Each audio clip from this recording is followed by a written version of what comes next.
All right, so our text for this evening is Deuteronomy 28. We're going to focus on verses 49 through 45. Now, friends, for this particular series, we have been using a text in the book of Proverbs 4, verse 7, which states, "Wisdom is a principal thing.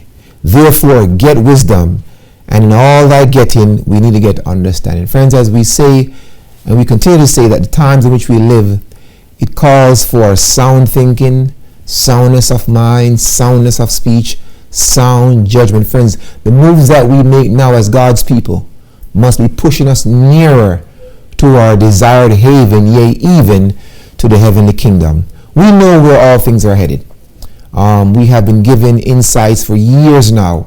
Revelation chapter 13 tells us that a time is coming where he, which is the lamb-like beast in connection with the leopard-like beast, will cause both small and great, rich and poor, free and bond, to receive a mark in their right hand and in their foreheads. And as a result of the mark of the beast being enforced, which we know is Sunday legislated, as a result, no man can buy or sell, and there will be an economical sanction placed upon those people who are unwilling to comply with the unbiblical mandates put upon them by the state. And friends, what the devil is doing now, he is setting the stage for this law. We see fires, floods, civil unrest.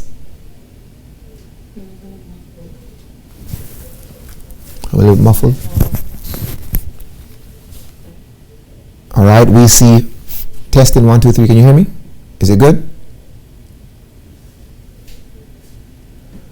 All right, I'll begin. I'll continue. All right, we see fire, flood, civil unrest, and friends, we know where these things are heading. We're told in Great Controversy, page 590, it will be declared that men are offending God by the violation of the Sunday Sabbath, and that this sin has brought on calamities which will not cease until Sunday observance shall be strictly enforced. There is, friends. So the devil, the Bible calls him the prince of the power of the air. In the book of Job, we see that he had power to alter the atmosphere. He caused the calamities that befall Job's family and Job's livestock. And he does have power as God allows him. And he's working through calamities, through storms, through tidal waves. In 1,000 places, we're told, in 1,000 forms, the devil is exercising his power. And so he creates these calamities. And then he says the only way that these calamities will cease is unless the day that I put forth on a biblical day will be strictly enforced. And so as a result, the good Lord, he sees these things ahead, and he has given us counsels. We have books like Country Living, Selective Messages, book 2, page chapter 46, Guided by God's Providence, and a book entitled You Can Survive. And friends, we've been promoting these books now for the past 5 months, and we've said these books, they do give us counsels as to what we should do as we are living in the end of time. Friends, the end is upon us. And so as we follow the counsels in these books, friends, they're balanced counsels. We don't want to move too fast, but at the same time, we don't want to lag behind and be caught in the siege. We're told again in volume 5 of the Testimonies, page 152, the time is coming when we cannot buy, we cannot sell at any price. The decree will soon go forth prohibiting men from buying or selling of any man save him that hath the mark of the beast. In the last great conflict of the great controversy with Satan, those who are loyal to God will see what? Every earthly support will be cut off. Friends, take these words literal. And the stage is set now, where it is easy for society to constrict and restrict the movements of people in regards to the privilege which they observe, right? We know once the law is passed, we do not know how long will it be when the Sunday law passed until Michael stands up. Will it be a week? I think it's going to be longer than a week, because if it's a week, I have enough food in my pantry to last me for a week. It has to be long enough whereby a man will be willing to give up what he has held dearly as truth and to comply to the system. You see, the Sunday law is what we call the big squeeze. If you were to cut an orange right now and squeeze that orange, what comes out? Orange juice. If you were to put a sponge in syrup and you squeeze that sponge, what comes out? The syrup. So all the Son the Lord does, it's the big squeeze. It just manifests who's in you. And friends, I want to say, if we as God's people haven't got Jesus in by that time, friends, it is impossible to develop character in a crisis. So we do not know how long it will be, but we know it will be long enough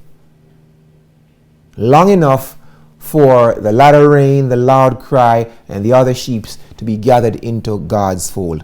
And so, friends, it is incumbent upon us to be about our Father's business, to seek to enlighten the world of what is coming. There's a book, among other books, which we do recommend, The Great Controversy, of course, but we do recommend The National Sunday Law by John Marcus. I recently sent down over 300 copies of this book in a little container, down in my little area in the country.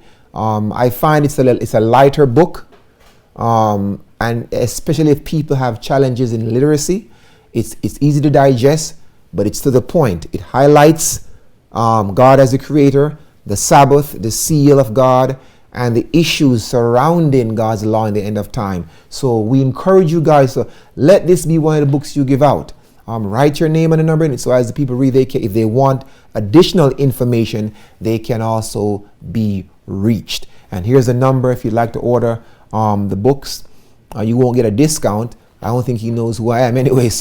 But I think we can afford to buy these books, and we can afford to give them away, friends. We believe that, again, that once the Sunday law is passed, it's going to have a domino effect. It's like line dominoes up. And once you hit one domino, friends, it's going to have a domino effect. And woe be unto the man, woman, boy, or girl who did not make the preparations needful in that time.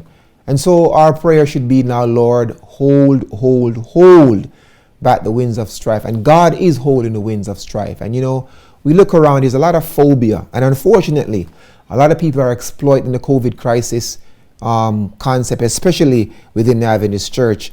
They're creating more fear, more phobia.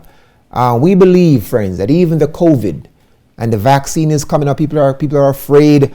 Will they be able to travel? Will they be boxed and locked in? Friends, you have to view these things in the light of prophecy. Revelation chapter 7, verses 1 through 4, John said he saw 4 angels, and these 4 angels have been commissioned by God to hold the 4 winds. Winds in strife, winds in prophecy symbolize strife, but Ellen White says they can symbolize the fierce passion of the human heart. All these things will be held in check. Even the COVID crisis must be held in check until God's people are sealed. In other words, the COVID crisis will not be so of such nature whereby it will restrict the movements of God's people, yea, to even give the message. So friends, let us not fear what the wicked fear. The only thing we should fear is to fear God. Let him be your dread, and let the wicked fear the vaccine. You keep your eyes fixed, fastened on Jesus, who is the author and finisher. But again, friends, all the elements of strife are held in check until the servants of God are sealed in, and the sealing, which began in 1848, is about to close. It has not finished yet. So bear these things in mind, right? Again, we're told in Country Living, again and again, the Lord has instructed our people to take their families away to the country where they can raise their own provisions, for in the future, the problem of buying and selling will be a very serious one. And friends, every time I'm out there and I'm hungry, and when you're on the street, your diet is very meager because half the stuff that I can't eat.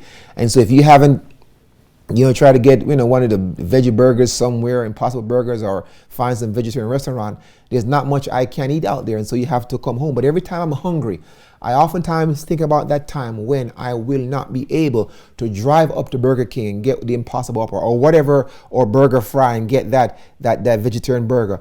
A time is coming where we will not have these luxuries or liberties, friends. And so God has, and especially those who have children, friends, you're going to see in this study that if we do not make the right moves, we may be forced to cannibalize your children. I'm saying, I'm being honest. I'm going to show you. It happened already, and it may happen again, friends. And so we need to, as she says, educate our people. Not everybody. The vast masses of people, they are moving to the cities. Educate our people to get out into the country, to get a small piece of land, not no 200 acres for what? You don't need 200 acres in the coming crisis, friends. Listen, if you have an acre, it's a lot. You get a piece of land where there's some water, or where there's some water in close proximity, and ask God to bless the land. You plant those seeds because, friends, fruits, crops do not grow overnight. It takes years for a mango tree, not forget pineapple, because that's on a different time scale. A pineapple will take almost a year to bear. I'm talking about mangoes and pear and peaches. These things do not grow overnight. It takes time for them to germinate, friends. And we cannot expect when the Sunday law is passed, we're going to run to the country and drop some seeds, some fruit trees in the ground and say, Lord, bless them, for thy servant asketh in your son's name. It doesn't work like that, friends. That's being presumptuous. We need to now, and again, friends, even if you can't make the move now, because you have to get your affairs in order, friends, wherever God has led you, get the property fenced, plant some trees wherever, pay somebody to water them, let them grow until you are able to make your transition to that place of refuge. She says, again, letters. She says, for this reason I see the necessity for the people of God moving out of the cities into retired country places where they may cultivate the land and raise their own provisions. She says, I see the necessity of making haste to get all things ready, preparatory, ready for the coming crisis. And you're going to have those who have that Lot syndrome, who will remain. And again, Lot is an embodiment. She is a typology of a husband, of a wife, sons and daughters who will linger in the cities and become pollinated and have made no provisions, and they will be taken by an overwhelming surprise. So friends, I say to myself, now is the time to prepare. Now is the time to seek the Lord, friends. If you have napkins, she talk about these napkins where monies are wrapped up in, or whatever you have, put them before the Lord. Ask the Lord to give you guidance as to what to do with those investments you have. They will not do you any good when that law is passed. It will be as the sands of the sea, which is worthless. As a matter of fact, friends, I've never seen anybody, and I've been doing some building, the sand that I had to purchase was river sand, wash sand. I've never seen the builder said, man, I need a load of sea sand. You have to purchase river sand, and that money sitting in the bank, not put on the altar, will be like the sands of the sea. It is useless. So may God help us to prepare. Now, our text we have been using as a platform for the text we're about to study, 2 Peter 3:16. Peter says that there are certain texts in the Bible, and he's making reference to the Apostle Paul and other writings, that these texts have a little bit of ambiguity, a little bit of obscurity, and if we don't approach them with the Holy Spirit's aid, then if we're not careful, we can take these texts out of context, rip them from their context, and it will bring about our own demise, destruction, yea, even the destruction of those whom we're seeking to enlighten. So we need to keep every text in the Bible in its context. Now, we've discussed, like, as we study the Bible or end time events, it's like putting a puzzle together. And prudency says you get a picture of what you're looking at, you scatter the pieces, and then you begin with the out, you work outward in. That's one way of doing it. And we've likened that each one of these pieces of puzzle, it represents a particular text in the Bible, a passage, and it must be placed in its context to get the fullness of what the author is saying. Now, we've been looking at several texts over the course of these months, and we have another powerful text, friends. Now, this particular text, it is so loaded, it will take us at least 3 installments to get this text. We want to milk this text. We want to juice this text. You know, the other morning, man, I was about to exercise and I peeled me an grapefruit. And you know, when Jamaican eat orange, it's different than how the rest of the world eat orange. Well, we eat oranges, boy. And I tell you something, after I juiced that grapefruit, boy, I was so ravished, man. I peel it out and I began to eat the roughage. Friends, we're going to milk this text, and the text we're going to focus on is an Old Testament text. Deuteronomy 28, verses 49 through 50. We're going to focus on the entire chapter, but we're using these 2 verses now. Let's go to our Bibles now, friends. Let's take our Bibles, Deuteronomy. Everybody needs as a matter of fact, we need to mark this chapter. As a matter of fact, I would encourage you. This chapter has 68 verses. I want to encourage you for your homework. You need to at least read this chapter this week. Very, very powerful. Right now, Deuteronomy 28, verses 49 through 50. We're going to read this text and see where this text fit. Is this text an end time text? Can we draw some eschatology, eschatology, last day events? Does this text complements Revelation chapter 13? Now, the text says now, the Lord shall bring a nation against thee from afar, from the ends of the earth, as swift as the eagles flieth, a nation whose tongue thou shalt not understand. And when this nation comes, the Bible says now, a nation of a fierce countenance, which shall not regard the persons of the old, nor show favor to the young. Now, friends, this is a serious text. Who spoke it? Who was it spoken to? Under what situation did Moses utter this? Friends, we have to understand this text in its context, and then we make an end time application. So, friends, here it is now. Now, we're going to break down this text in the next installment, pull out some words to get a better picture as to who this nation that God's going to bring. Why did God liken them as an eagle, right?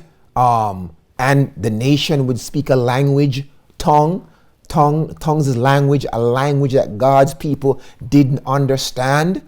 And what is this language? Was this language Dutch? Was it German? What was this language? And the Bible also described this nation. They are of a fierce countenance. And when they come upon God's people, they will not respect the aged. You know, when I was a young boy going to school in Jamaica, and you know, when you got in the bus early, you can pick any seat you want, front or the back. And mischievous boys, we like to sit in the back, and we oftentimes miss our stop, you know, and play around. And then we got to school, we would tell the gate master, oh, the bus, we missed the bus. We would lie, but we would get spanking for that. They would spank us. If you came to school late, you're getting it from the rod of correction. Miss Spence, never forget her name. Tall Adventist lady, boy, she would break out the cane, boy, and you would get it. And so we tried our best we would get off at the right stop rather, and not be late for school. But we were taught, when an old lady came on the bus, as a young man, you would get up and give the lady the seat. If a mother came in with a child, you as a young man, you would get up. Everybody else was for themselves. But when this nation comes, it doesn't matter how old that person is, old as Methuselah, that nation didn't care. Also the young. We are tend when crimes are perpetrated against the elderly. Society says no, has a no, zero tolerance, or against the young. There's a zero tolerance of crimes against the aged and the young, because they are frail. They cannot defend themselves. But when this nation would show up, they would not care whether you were old or young. Everybody is going to get butchered. What does this text mean, brothers and sisters? We're going to find out as we dive. Now, friends, we're going to move into our study. The lessons were sent out a little bit late, but nevertheless, right? So, but jot the answers down, please. And as you print them out, you can fill them in. Now, question number 1 now says now, how many applications does Deuteronomy 28, 49 through 50 have? For friends, as I survey this text in its context, there are 3 applications three fulfillment that Deuteronomy 28, especially verses 49 through 50 had. Now, friends, again, as we view this text, it must be viewed from a historic perspective and a prophetic. You cannot bypass the historic groundwork and jump to the end time. You have to do the historical work first. But it does apply to history, and it does have a future application. Now, I'm going to give you the three installments. I won't be able to break them down in this setting, but we're going to take each setting prior to this one, we're going to use to explain these three. Now, again, the three installments or the three applications. The first one happened, may want to fill it in now, in the year 586 BC. Now, BC counts down, right? And you can find that in 2 Chronicles 36, 11 through 21. You are actually reading the fulfillment or a partial fulfillment of Deuteronomy 28 verses 49 through 50. Friends, we're going to look at that. We're going to examine that in its historical nature next Lord's Day. The second installment was, now we've moved now from BC to AD, 70 AD. Yes, Deuteronomy 28 verses 49 through 50 had a partial fulfillment in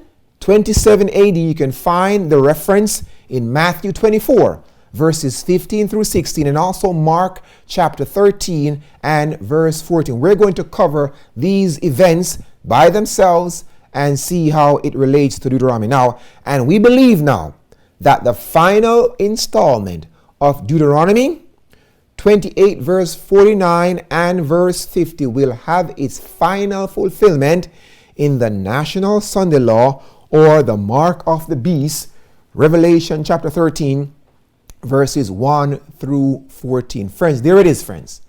As we survey the text has three fulfillments.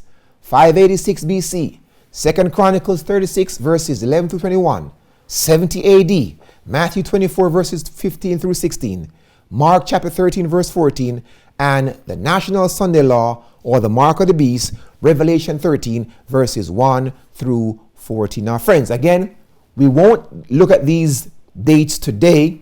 We want to just now get a historical look at the book, the set of this text, who wrote it, and then get some context before we transition into the crisis. Now, number two now. Question now. What are the first 5 books of the Bible called? Does anybody know their name? I may have a gift to give out, but if you can type the names in the chat group first, there's a gift. I'll give you a little book entitled Colorful Cosmetics by Joe Cruz. We'll get that book shipped out to you, right? But if you can type within the next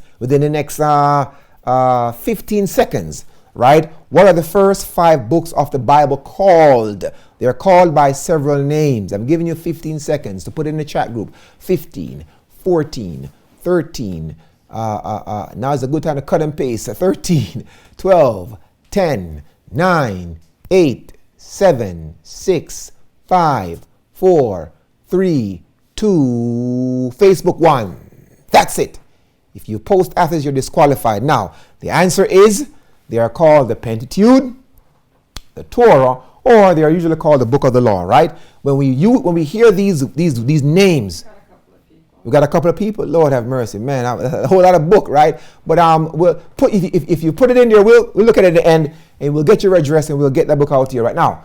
The Pentateuch, the Torah, or the Book of the Law. When we hear these titles, they are referring to the first 5 books of the Bible. Now, Genesis, right? Genesis is the first book. Genesis means the birth or the origin, and this deals with the creation of the world about down to the death of Joseph, right? Then we have the second book that makes up the Pentateuch, right? The Exodus. It means a way out, exit, or going out. This deals with God's people coming out of Egypt and as they traversed through the wilderness. The second book, third, is called Leviticus, right? And this deals with the laws of the priests and the ordinances contained with the sanctuary service, right? And then we have the fourth book, which is the numbering, which is called the census of the people. David was chastised for numbering God's people, but here we see that numbers mean the numbering. God numbered his people. And then the fifth book is called Deuteronomy, and this is called the second law, because in this book you actually find that there is a rehearsal by Moses of the law that God gave him while he was up in the mountain. First 5 books of the Bible, Pentateuch, the Torah, right? Book of the law, written by, right? Now, that's what they're calling the names. Now, number 3 now who wrote these books? You know, there are so many, Ella Austin talked about these so-called scholars with their Gnostic teaching, and they are trying to discredit the Bible. Now, we know and believe that these first 5 books of the Bible was written by who, Nathan? Who? Moses. All right. Moses wrote the first 5 books of the Bible. Do we know any other book that Moses wrote? No, he wrote Exodus. Start with a J. Moses wrote the book of Job. Job didn't write Job. Job didn't write Job, right? Moses wrote the book of Job, right? Now, we know Moses lived to be how much? 120 years. Deuteronomy 3:7 says, and Moses was 120 years when he died. His eyes was not dim, nor his natural force abated. Now, that's a powerful text. And by the way, FYI, the last installment of the series, Desert Lessons, we're going to look at the death of Moses. A very powerful teaching, and we're going to cap that lesson off. So we're going to explore this text as we move on right now. So Moses lived to be 120. So you can divide Moses' life into chapters of what? 3 4s? 40s, right? Exactly, right? So when we look at Moses' life, the first 40 years was spent in Egypt.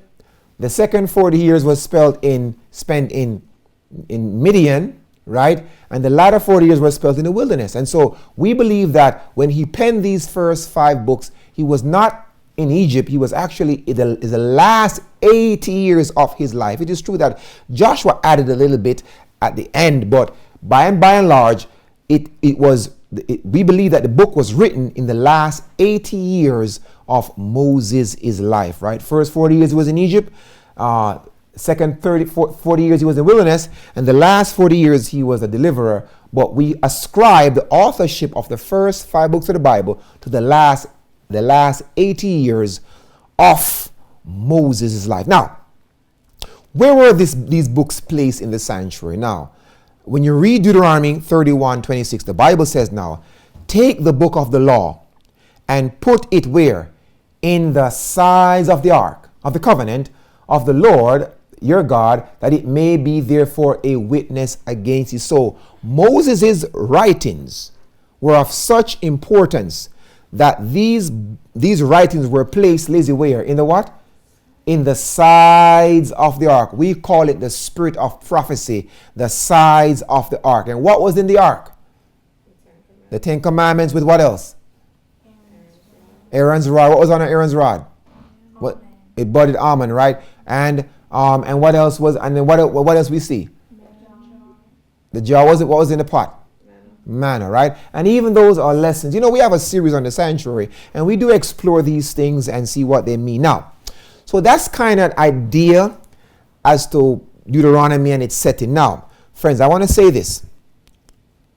When we look at the book of Deuteronomy, it closes the wilderness experience. I want you to follow me now, friends. We know it was never God's intent for ancient Israel to wander 40 years in the wilderness. It was because of disobedience and insubordination. The Apostle Paul says in Hebrews chapter 3, he says unbelief. It was unbelief that kept them to wander 40 years. And remember, when they came out of Egypt, that generation, which was Moses' age, was responsible for the murmuring. And as a result, now God said, you will not enter in only 2 of the original adults that left Egypt of that vast adulthood entered in alive was Caleb and Joshua. Now, so they're in the wilderness. Now we're told how they knew that that generation was passing off the scene and it was time for them to come out of the wilderness and enter into the land of Canaan was when Miriam died. Now when Miriam died, it is critical because they knew several things. That generation who had kept them in the wilderness was passing off the scene, and they knew it is time for them to come out of the wilderness. Miriam died. Numbers 20. Shortly after she was smitten by a plague, her sister was gone. She gave up the ghost. She's in the grave, awaiting the call of Jesus, right? And you'll find her death recorded in Numbers 20 verse 1 and also verse 28. Miriam died. Now, and the congregation wept. But that didn't shock them. When Aaron died, this shocked the whole congregation. Aaron died, and it's in the same chapter, Numbers 20, verses 22 to 29.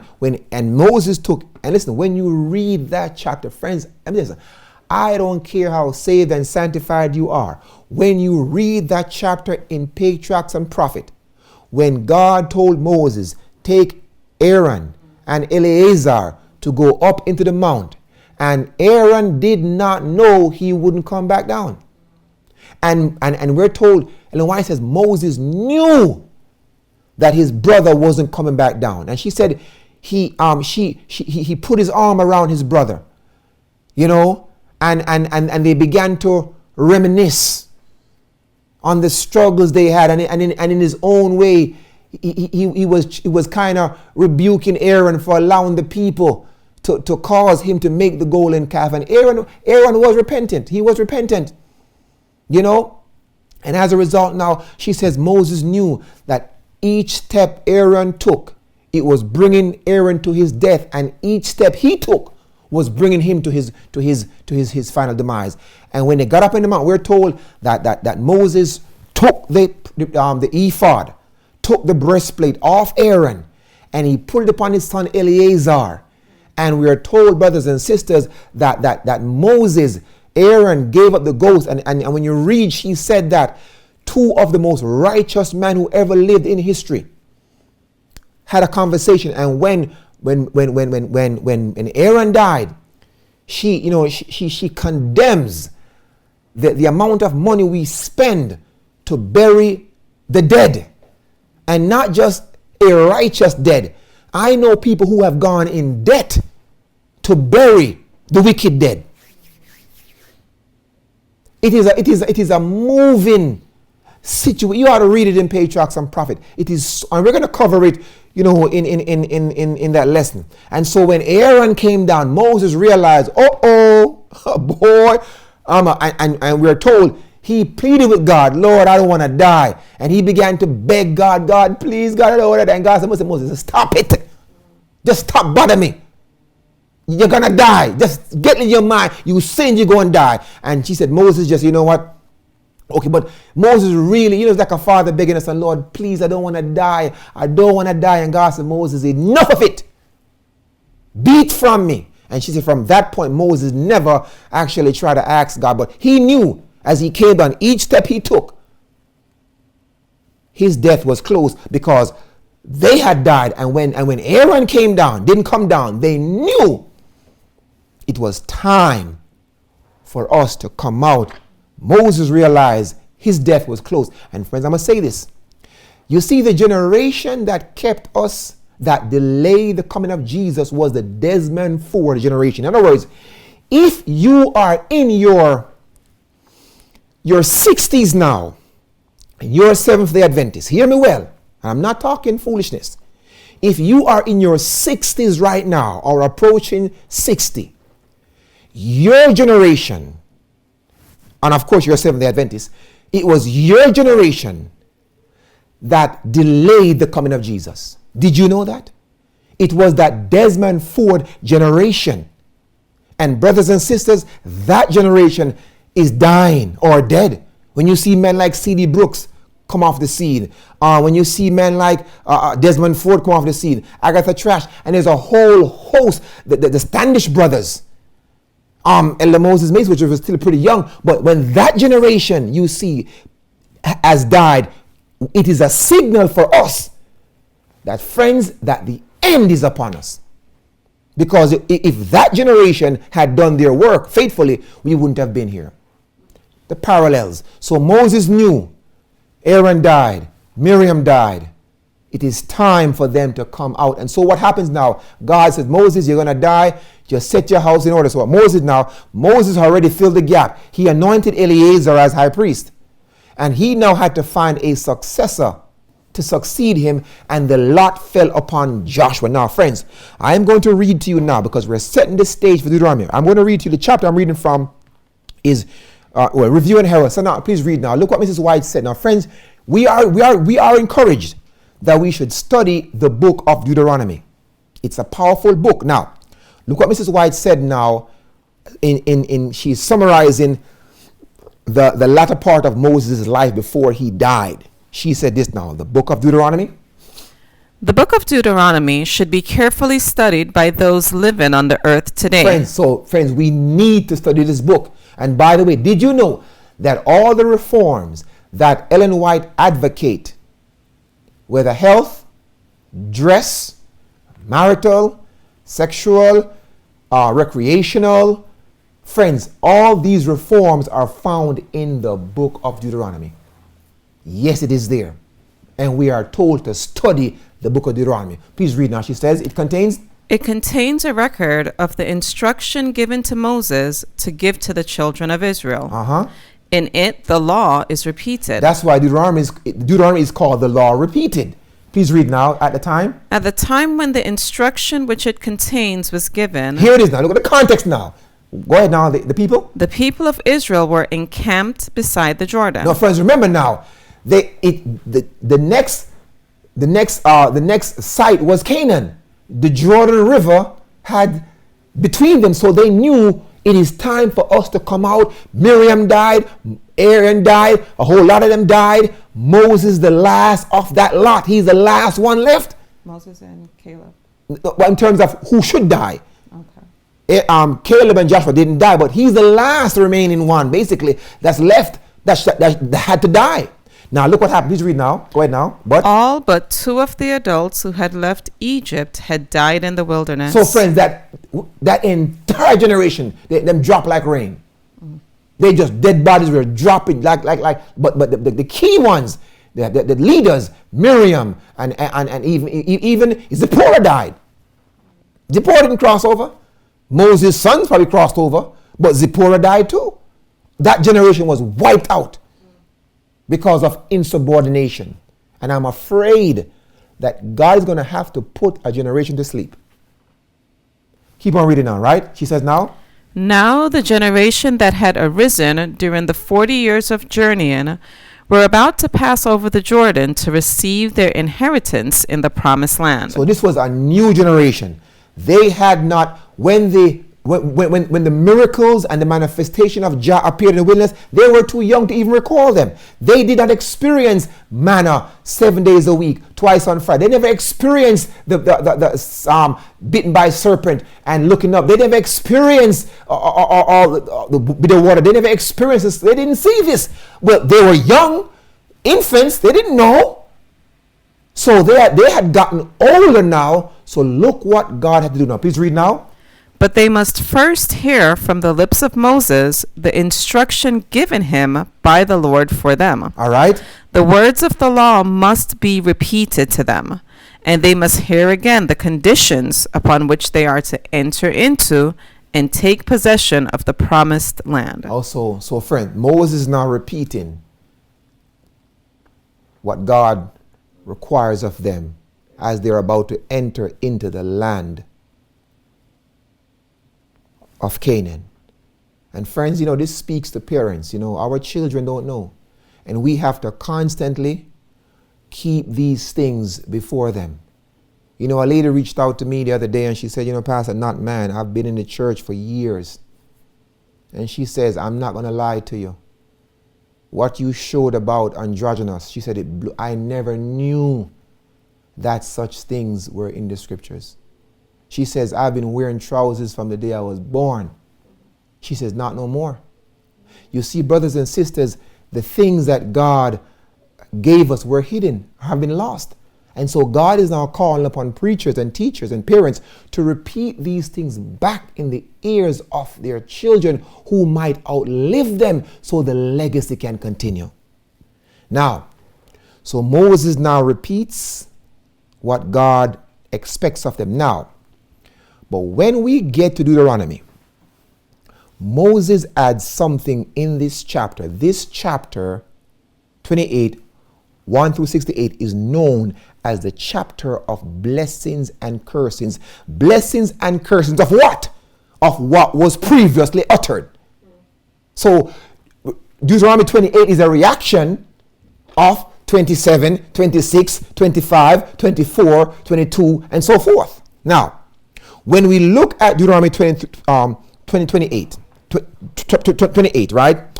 1 through 68, it is divided up into sections. Now, these are in your handouts right now. The first chapter, the heading, the verses, is called the blessings of obedience. You got to get that now. When you read verses 1 through 14, Moses predicted that if they were obedient, blessings would ambush them once they got into Canaan. Amen. Listen, you ever been jumped? I have not.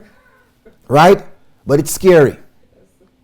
Blessings would just lurk in the bush for you.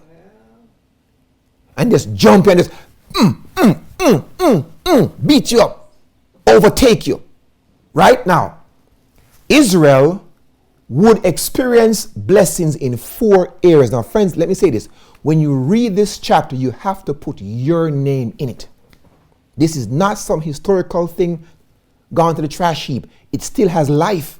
It speaks to modern Israel as we are getting ready to go into the heavenly Canaan. Now, we will be blessed in 4 areas. 1, they will be blessed in 4 areas. Military success. Nobody can touch them. If you touch them, you're in a problem. They would need no nations to defend them. You know, today, ancient Israel, they need some America. They need America to supply them with arms against the Palestinians and all that stuff. Israel today as a nation can't stand by itself. They cannot. They have to. And by the U.S. foreign policy are built to protect Israel. If you touch Israel, George Bush says, you touch America. Ancient Israel today down in Gaza cannot defend themselves. They are relying upon other nations. But friends, it was not so in ancient times. God, they've lost it. I pity them. They don't have a clue. Now, some would break from the delusion, but the masses are going to be taken by overwhelming surprise. Military success will accompany them, right? Secondly, financial prosperity. Them will have all kind of money. Even the poorest among them will be richer than the poorest sinner. Financial prosperity will be among their borders. They would lend to other nations. They would be the bank. Thirdly, prosperity in farming. Listen, they were agriculture. They would feed the nations. They would be the Walmarts. Walmart is feeding America. You shut down Walmart, boy, we's in trouble. Did you hear what I said, brothers and sisters? We're in trouble. They will be the Walmart of their day. Fourthly, there will be prosperity in family life. Their children would rise up to be blessed. And not just that. When you read the text, I don't want to offend anybody, but there is an allusion in that text about children being born without deformity. See that? It's in the text. Listen, I got to tread soft now. I'm not here knocking anybody who's watching who may have a disabled child. That's not my intent. But I'm showing you, friends, it is in the text. In other words, you ever read that story about King Midas? Everything he touched, he turned to gold, and he was so greedy, and then he touched his what? His daughter, and what happened? The daughter turned to gold. In other words, they would have the King Midas touch. Everything ancient Israel, and friends, I'm telling you, friends, if we would just adhere to what God said and receive the instruction given to Moses, you and I can have the Midas touch today. I believe it that this text still have life. You're going to see. You and I can have, if children would be obedient to their parents, they would go in these classrooms and they would just, they would just analyze and overanalyze and all kind of thing that the maths, they'll match up everything like a word. They'll come out top-notch students. But you have to be able to meet the requirements. We'll be blessed. Now, we're going to read now the blessings. Stand up now, please read for me now. We're going to read the blessings. The blessings we're going to read now. And then we're going to read the curse in them, and then we're gonna make some comparison, and then close off with this setting. Now, Deuteronomy 28 verse 1, the Bible says now, and it shall come to pass.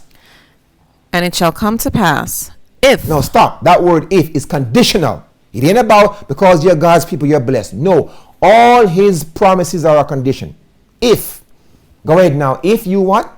If thou shalt hearken diligently. Or hearken means to hear. Not hear haphazard, but you're going to hear diligently. You're going to dot the I's and cross your T's. Give attention to the minutest command. Please read now.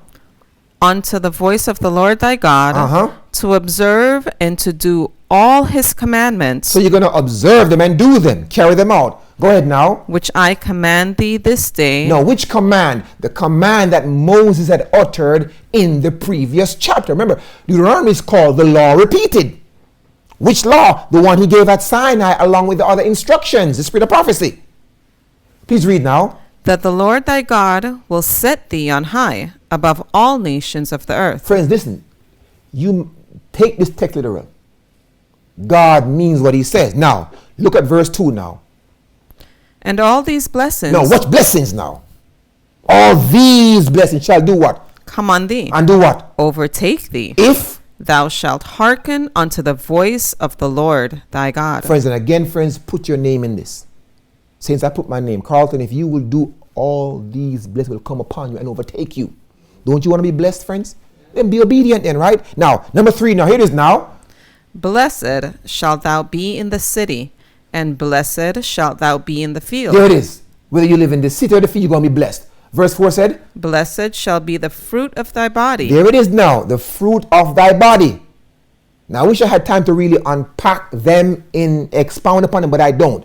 Keep on reading now. And the fruit of thy ground, and the fruit of thy cattle, the increase of thine kine, and the flocks of thy sheep. All right, now verse 6 says now, Blessed shalt thou be when thou comest in, and blessed shalt thou be when thou goest out. Now remember, he is speaking not to himself, but to the generation who is about to enter the land of Canaan. If you do what God says, when you enter Canaan, you're going to be blessed. Verse 7 says now, The Lord shall cause thine enemies that rise up against thee to be smitten before thy face. They shall come out against thee one way and flee before thee 7 ways. There it is, friends. Friends, you won't even have to carry a gun permit. You won't need a licensed gun. The Lord will fight for you. And listen, when the Lord fix a person, listen, they stay fixed. They stay fixed. When God fixed somebody, watch it now. Verse number 9 says now, The Lord shall establish thee an holy people unto himself, as he hath sworn unto thee, if thou shalt keep the commandments of the Lord thy God and walk in his ways. All right, now we can't read the whole chapter, but I'm hitting some of the verses now. Verse number 13 says now, And the Lord shall make thee the head and not the tail. Because remember, they were the tail in Egypt. Now you're going to be the head.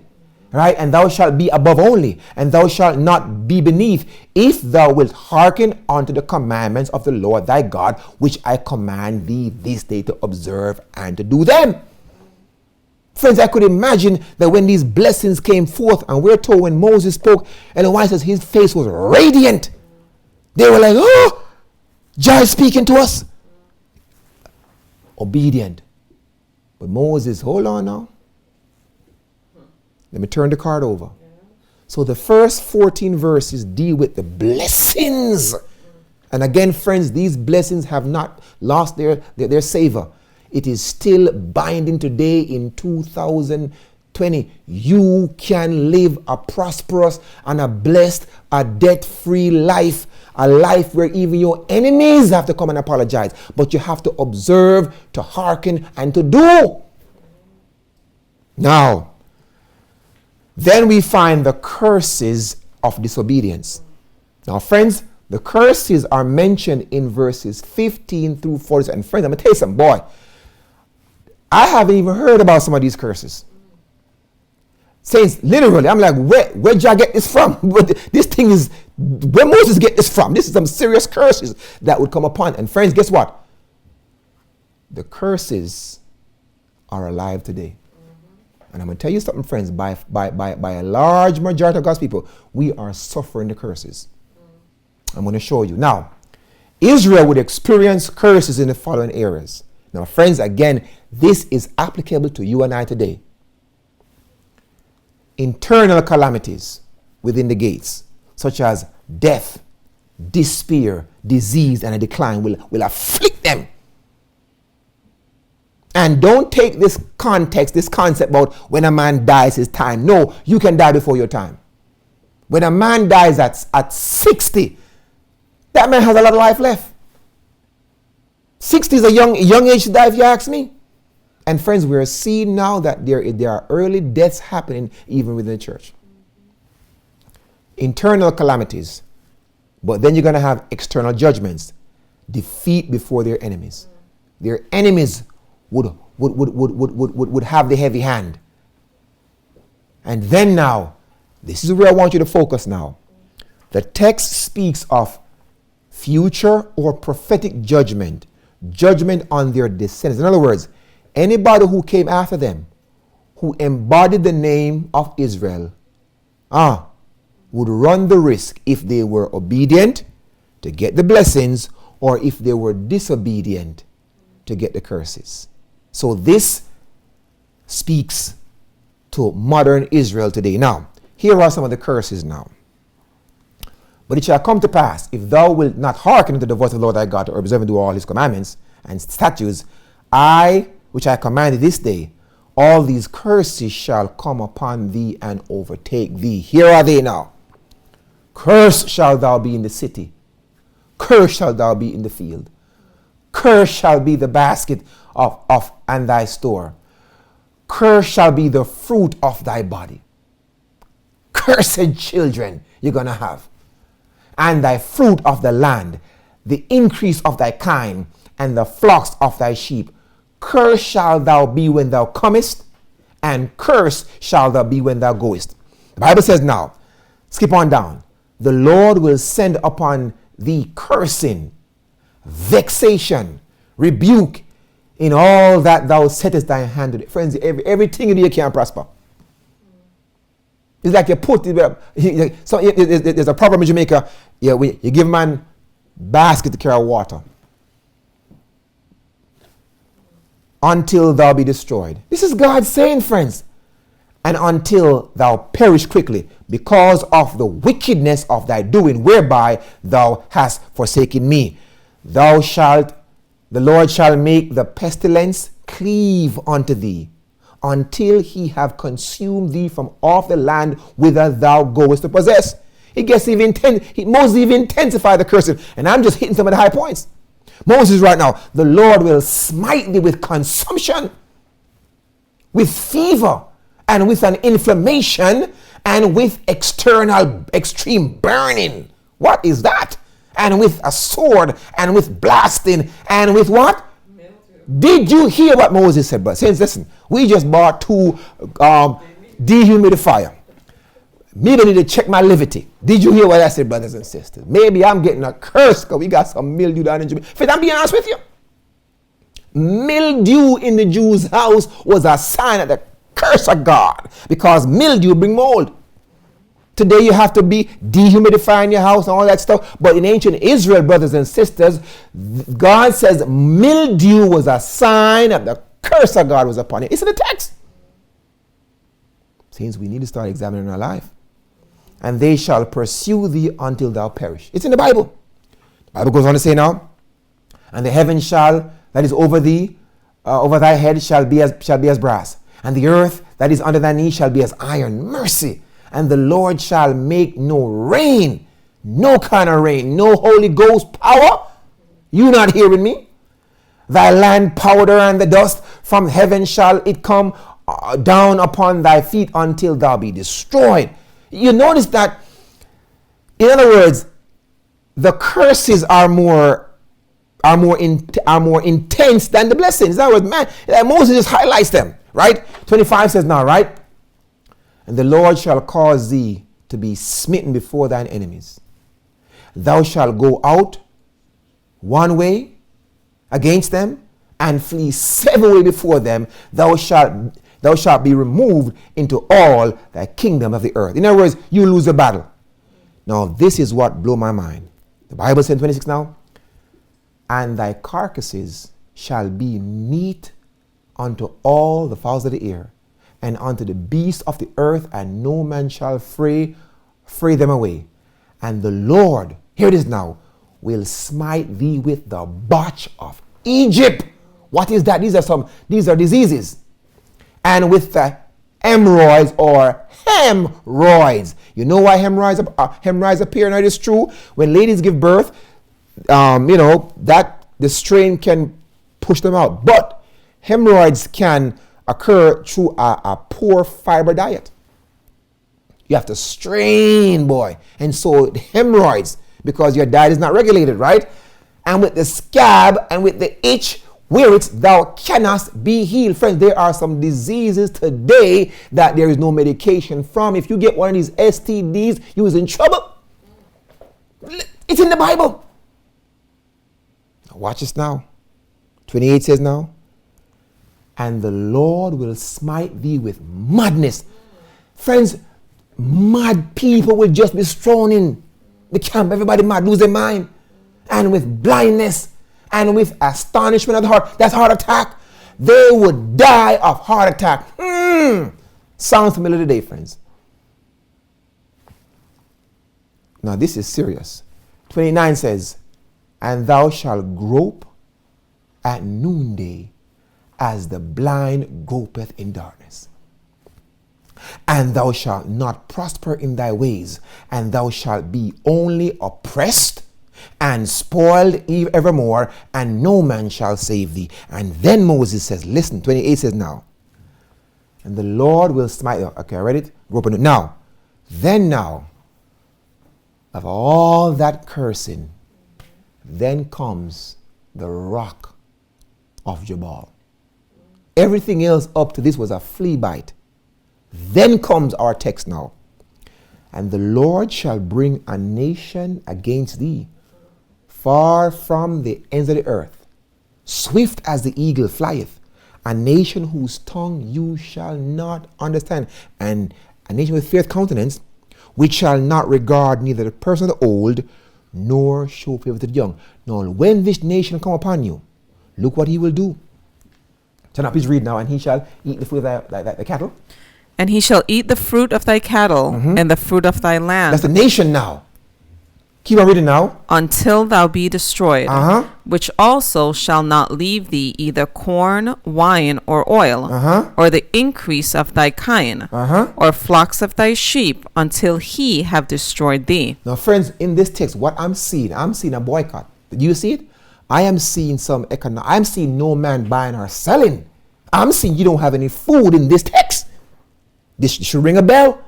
This should ring a bell. So when this nation come, he will seize the food. Look at verse number 52 now. And he shall besiege thee in all thy gates. In other words, you're going to be shut up. You're going to be trapped in your city. Can't leave. Watch it now.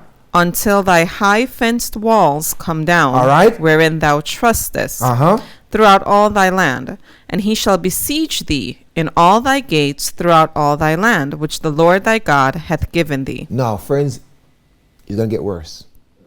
Remember, in other words, it didn't have to happen. If you obey, none of this. But if you don't obey, it's going to happen now. 53 now says now, and thou shalt. And thou shalt eat the fruit of thine own body. Whoa. Mercy. Whoa.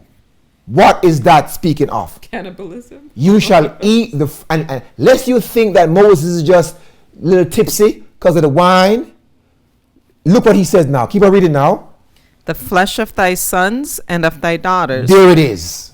Cannibalism. You will resort to cannibalism. Interesting. If it happened once, can it happen again? Please read now. Which the Lord thy God hath given thee, in the siege and in the straitness wherewith thine enemies shall distress thee. So we know when the cannibalism will take place. It will take place in the siege. Moses had prophesied this. Now keep on reading now. So that the man that is tender among you and very delicate, his eye shall be evil toward his brother, and toward the wife of his bosom, and toward the remnant of his children, which he shall leave. In other words, in this food crisis, every man for himself. You hear me? Nathan, you for yourself. Every Jack man, Ali Lizzie, that's what it takes the same. You know, today, mothers will say, you know what, okay, let me eat half, and I didn't get anything. Literally, it was happening in this siege. This is serious, friends. A curse. Now, it gets more intensifying now, right? Verse 56 says now, the tender. The tender and delicate woman among you, which would not adventure to set the sole of her foot upon the ground for delicateness and tenderness, her eye shall be evil toward the husband of her bosom, and toward her son, and toward her daughter. So these women didn't want to go in the field and farm. Them so dainty, they like to just frozen this and frozen that, and we're going to have Prime. Oh, God have mercy. But we're going to have Amazon Prime deliver her food to her house. These dainty women. When this crisis hit, all the daintiness is gone. Look at the latter verse now. And toward her young one that cometh out from between her feet. Whoa, what is that? That's childbirth. Look what's going to happen now, right? And toward her children which she shall bear. For she shall what? Eat them for want of all things secretly in the siege and straitness, wherewith thine enemy shall distress thee in thy gates. Friends, this is serious. You see why I said that this text has a threefold application? Let me tell you, brothers and sisters, when God says for us to get ready, he means for us to get ready spiritually, but also physically. And I'm going to show you, brothers and sisters, when God gave them the signal to flee, if they did not flee, come talk about, oh, God is love, they would have ate their children in that siege, the ones who remained. The ones who fled had regular food. The ones who stayed, they ate. History said they roasted their own children. Israel resorted to cannibalism because of the food crisis. Now, then Moses goes on to say, it's a long chapter. Moreover, I will bring upon thee all, he will bring upon thee all what? The diseases of Egypt. Of Egypt, which thou wast afraid, right? And shall cleave. So in other words, when the nation comes, he's because of the closeness, no sanitation, no water within that confines, disease will break out. Egyptian diseases because of poor sanitary lifestyle, right? Also, every sickness and even plague which is not written in this book, then will the Lord bring upon thee until thou art destroyed. This is what Moses, the last words Moses uttered to the children of Israel as they cry. And friends, you would have thought with an exhortation like this, them would have walked straight like my pants them. Friends, as they got, I'm going to show you, as they got over into Canaan, once Joshua died, and once the elders who outlived Joshua died, friends, them Israelites, they went buck wild. Friends, they were free from the old bondage of Moses. Friends, they went to the other extreme, and God had to bring a nation upon them, and he kept on bringing nation. And friends, today We as the people of God, friends, we are not learning. And I'm going to show you. Now that's the Bible now. Now, I'm going to read what Ellen White, she just puts it together so nicely. She's going to summarize everything we just read.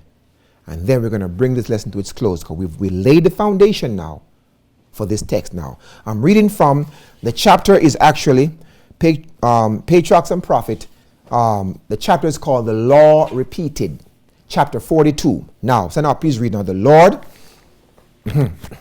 The Lord announced to Moses that the appointed time for the possession of Canaan was at hand. All right now. And as the aged prophet stood upon the heights overlooking the river Jordan and the promised land, he gazed with deep interest upon the inheritance of his people. Now watch Moses' pity now towards God, or ask and request now. Here it is now. Would it be possible that the sentence pronounced against him for his sin at Kadesh might be revoked? So maybe God had changed. What was the sentence? You're going to die, Moses. Maybe God would change his mind. So he approached God. Now, God, you know, the little thing we had down at Kadesh, you know, I mean, the people provoked me. Come on, would you reconsider? Look what she says now. With deep earnestness, he pleaded, O Lord God, thou hast begun to show thy servant thy greatness and thy mighty hand. For what God is there in heaven or in earth that can do according to thy works? Here it is now. And according to thy might? Here it is now. I pray thee, let me go over and see the good land that is beyond Jordan, that goodly mountain and Lebanon. Friend, this is Moses pleading with God as a man who talked to his friend. God, I beg you, let me go over now, man. Now, bear in mind, friends, Moses only committed one sin, you know. He didn't rob anybody, rape anybody, kill anybody, didn't commit adultery, didn't commit sodomy. All Moses did was the people them vex Moses. And instead of speaking to the rock, he struck the rock. That was his sin, you know. And because of that, the death sentence was pronounced. And friends, the sins that you and I are practicing, wickedness in secret, and we think that we're going to cross over in the wickedness there. You're drinking the Kool-Aid too long. You listen to these false preachers. We think we are going to cross over in our disobedient lifestyle. When this man of God here didn't rob nobody, rape nobody, didn't steal the money, didn't cheat on his wife, none of that stuff. The man just struck the rock. That's it. I mean, it didn't hurt nobody. And God's because of that. And bear in mind, true to his word. And we're told, you know, you're going to find out it was never God's intent for Moses to die. She said God would have crossed him over and he would have been the second person to be translated. Enoch was the first. He would have been caught up through Orion. Never his intent for Moses to die. It's a warning. We better take heed and stop it. Hear what I say? We need to stop it. Whatever you're doing, you need to beg God to give you victory. I'm talking to myself. We need to stop it. Now look what happened now. So he's dealing with God. It's not working. So him just hold a cool now. Transition now. Please read now. Before relinquishing his position as the visible leader of Israel, Moses was directed to rehearse to them the history of their deliverance from Egypt and their journeyings in the wilderness, and also to recapitulate the law spoken from Sinai when the law was given. But few of the present congregation were old enough to comprehend the awful solemnity of the occasion. They were too young. They're old now, so God is not going to judge them. He must give them light. Accountability. Please read now. As they were soon to pass over Jordan and take possession of the promised land, God would present before them the claims of his law and enjoin upon them obedience as the condition of prosperity. Friends, did you get that, friends? Obedience is still the condition for prosperity. Look what she says now. Moses stood before the people to repeat the last warning and admonition. This is the last time Moses will speak to them face to face. His face was illumined with the Holy Spirit. This man was, the Holy Ghost took control of him now.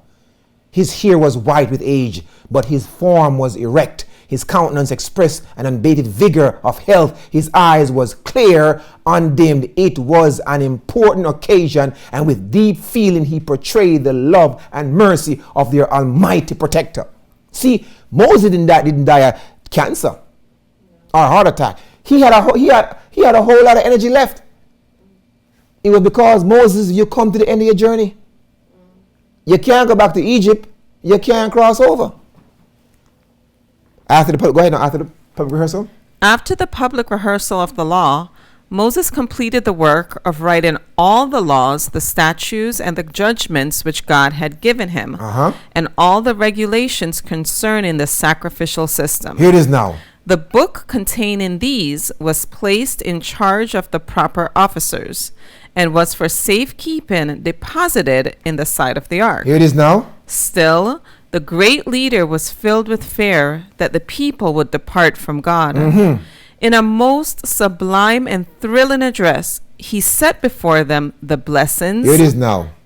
that would be theirs on condition of obedience, and the curses that would follow upon transgression. So when you read Deuteronomy 28, it is in response to the repeated instruction that Moses gave them prior to them crossing over. Now, look what she says now. This is where the text speaks to you and I as we are awaiting the passing of a national Sunday law, brothers and sisters, the third siege. She says now, by the Spirit, now this is the uppercase S, this is the Holy Ghost now.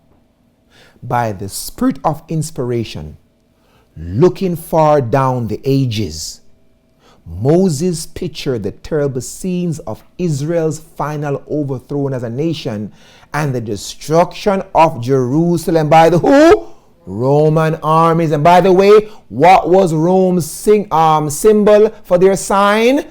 They marched under the eagle. What was Babylon known for? The lion had eagle's wings. Connect the dots now. A nation swift as the eagle.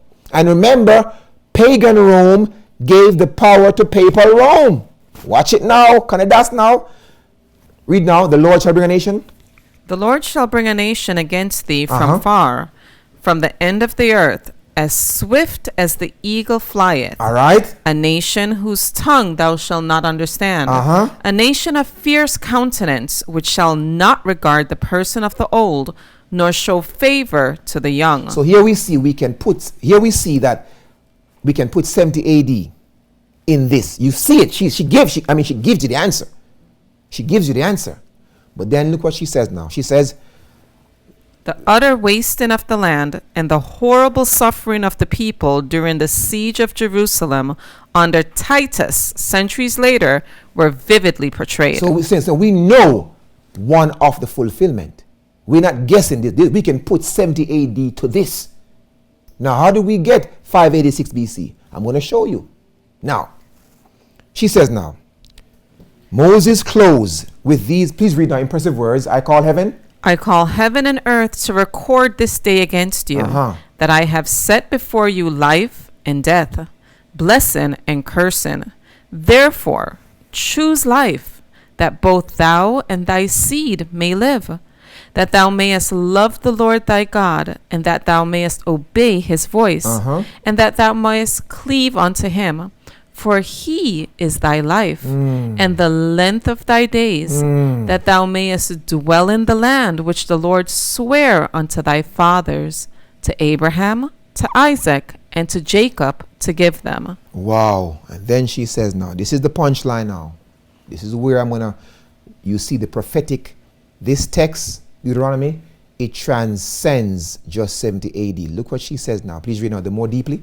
The more deeply to impress these truths upon all minds, the great leader embodied them in sacred verse. So these verses were turned into a song. Now, please read now. The song was not only historical, but prophetic. Prophetic.